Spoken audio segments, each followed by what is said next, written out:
خیس شده انقدر چشات،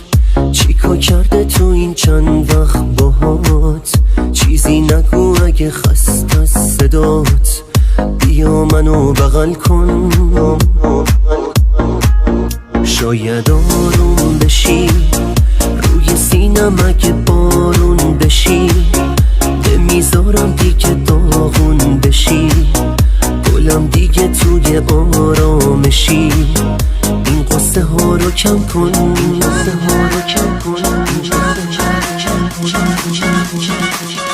بغلم کن نازم، قسمت بوده شاید بازم که من تو زندگیت باشم، برگردی پیشم یه روز، دل دیوونه همین دلی که داغونه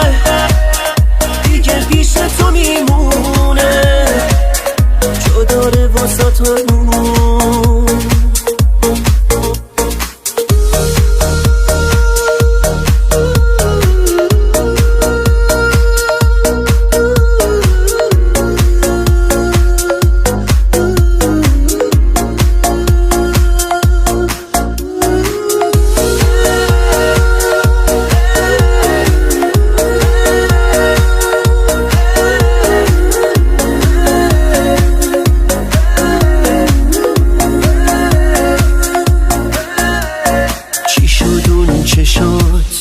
مثل گذشته ها نیست اون نگات،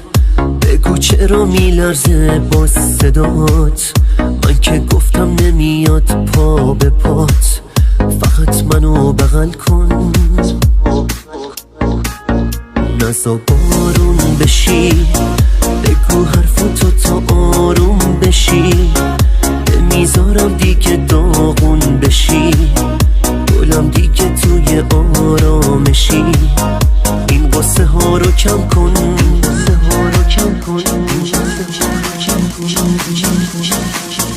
بغلم کن نازم، قسمت بوده شاید بازم که من تو زندگیت باشم، برگردی پیشم یه روز، دل دیوونه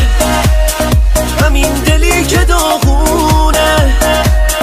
دیگه پیش تو میمونه، جا داره واسه تو، بغلم کن نازم،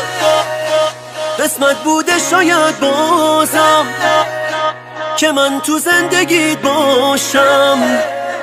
برگردی پیشم یه روز، دل دیوونه همین دلی که داغونه دیگه پیش